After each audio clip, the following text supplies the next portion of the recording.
Want to build a career you love, connect with the right people, and thrive in working remotely? The secret isn't working harder. It's working smarter through small daily habits. And in this video, I'll show you how to do all three successfully through the systems that are introduced by the book Atomic Habits by James Clear. Hi adventurers, if you're new here, I'm Haddie, former geologist turned finance leader and a coach. I've been a new grad, a newcomer, and I transitioned from industry to industry, and I had to build my career from scratch multiple times. I've made tons of mistakes along the way, and in this channel, I'll walk you through the lessons I've learned so you don't have to struggle for years before you start thriving in your career. Atomic Habits has impacted my life in such a positive way, both for my career, to improve in my career and build my connections, but also in my personal life. I've lost 10 pounds after reading this book. And today, I'm really excited to walk you through the systems and tools that this book introduced to improve in your career, to do better networking, and to master remote work. Let's dive in. How to build a career you love through tiny habits. It all starts with identity first and foremost. And I've seen this so many times when people say, I'm lost, I feel like a failure, I hate my career.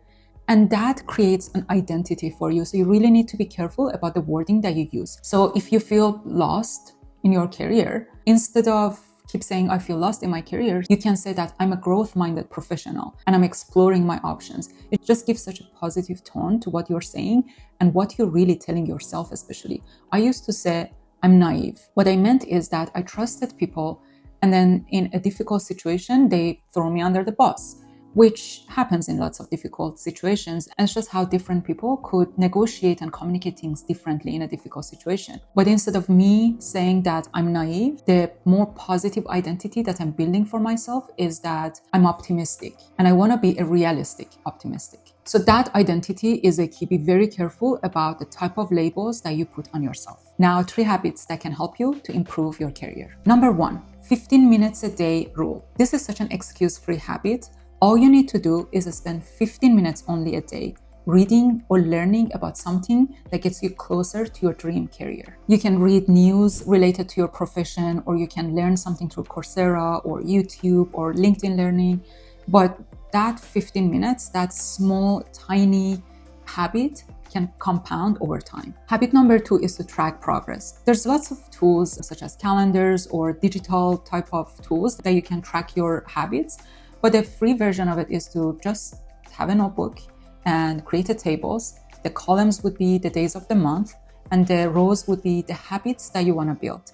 And then every day, at the end of the day, you track if you did that habit. So if you want to spend 15 minutes a day learning or reading about something, you would add that, and every day you track. And if you miss one day, because life happens, then it's just one day among all the other days, and you just switch back and you continue. And then at the end of the month, you leverage habit 3, which is reflect often, to reflect on that progress that you've made in the last month. Now, when it comes to habit 3, which is reflect often, you can use different milestones. The one that works the best for me is if I reflect on a weekly basis. You can decide which day is the one that you can relax and reflect. For me, it's usually Wednesday, when the last hour of the day, I sit and I just reflect on my week. What I reflect on is different areas of my life. I look at my relationship, my career progress, my diet and fitness, and my mental health. Now, a pro tip here is to use habit stacking. It has been so powerful for me to leverage this. As an example, every morning before taking a shower, I first do, even if it's just 10 minutes of workout, I try to sweat before going to shower.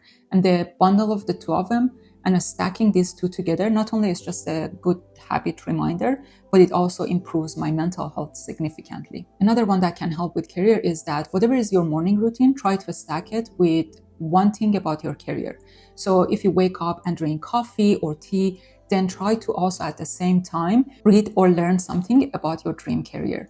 And stacking the 2 of them together, it just makes it such a great, strong daily habit. Now, another area that can really be boosted using tiny habits is networking and building connections with others. One of the most effective ways that I found works really well for networking is using the 4: make it obvious, make it attractive, make it easy, which is the biggest one working for me, and make it satisfying. So how to do that? Let's go through an example, and I'm going to talk about myself. I'm extrovert, and I'm in the extreme side of extrovert. Still, even for me, it's not easy to reach out to a new person and try to build that connection. So what I do is I make it obvious. I have a promise to myself that I connect to a new person once a week. And so I set a reminder, and once a week on Fridays, that reminder pops up to send a note to someone new. The next one is to make it attractive. An easy way to make connections and networking is to find communities that you love. And it doesn't have to be professional communities. You can think about what are your hobbies and then try to find related communities. You can find those communities in Meetup. There are Facebook niche groups that you can tap in. And also your school might have some sort of alumni chat when you keep connecting with your friends. Now, the one that works, I would say the most for me, is make it easy. Life is busy. And so if you don't have an easy system, a no excuse system, things might slip. So a good strategy for this one is to just have a template, and you can get help from AI tools. When you put together a template message, when all you need every Friday is you just copy paste that template and you tweak it slightly.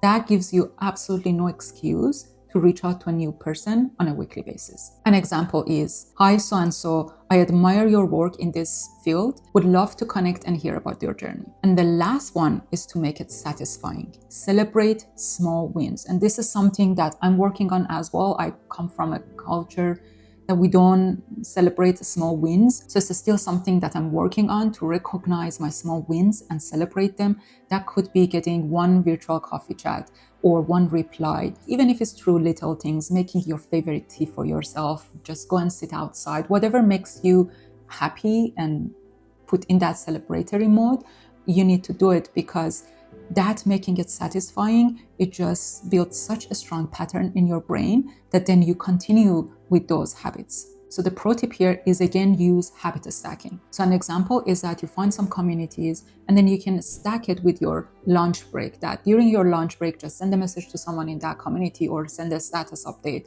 Just connect and engage with that community.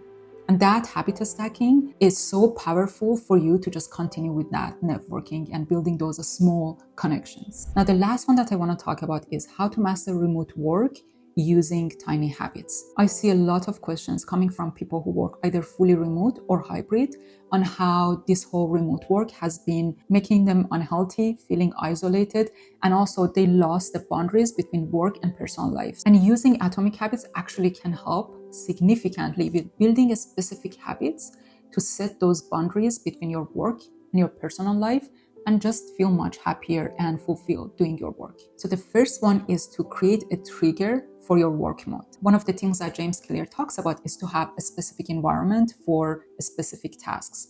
And that might not be possible, especially if you're living in a very small space in a studio. But even if you can have a desk that's only being used for work, and then you have a specific playlist and a specific time, and you do all these three on a daily basis. So as an example, you go to that desk, start that specific playlist at 9 a.m. That just triggers your brain that it's now work time. Habit number one is 90-20 rule.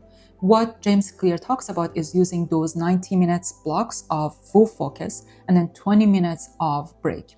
And I know that might not be possible in every career, but even if you can just take 10 minutes of break after every 90 minutes, it really not only recharge you and relax you, but it also boosts your productivity for the next 90-minute block. And I really encourage you that when is that break time, to not sit on the same place and scroll through your social media. You need to not look at a screen and just walk around your house, or just go wash your dishes, fold laundry, go outside and garden, just whatever that you can do that's screen-free, so you actually recharge and you actually give some rest to your brain. Habit number two that I find that really powerful is end-of-day ritual. So if your work is stopped at 5, right before that, just take a look at your to-do list, and then take a look at your day after, your calendar, your type of meetings, and plan your day. And that, again, signals your brain that it's end of work, and now we're going to switch to personal life. Habit number 3 is turning off distractions. Your phone should not be so close to you that you can just easily reach out and scroll. That kills your productivity. Unless if you're waiting for an important call, try to really have your phone in a different room. I always put my phone on work mode, and my work mode basically blocks all notifications, all calls, all texts, except my emergency contact. That's the only call that can go through. My main takeaway from Atomic Habits is that success does not come from one big leap. It comes from small daily habits. And this book gives you the system to walk that path without burning out. Which habits are you starting today? Are you going to start working on improving your career or building your network or master how to work remotely? Comment below. I'm cheering for you. And if this helps, give it a like, subscribe, and share it with others who are looking to leverage a small, simple, easy habits to build a strong career. One small habit at a time. You've got this. Till next time.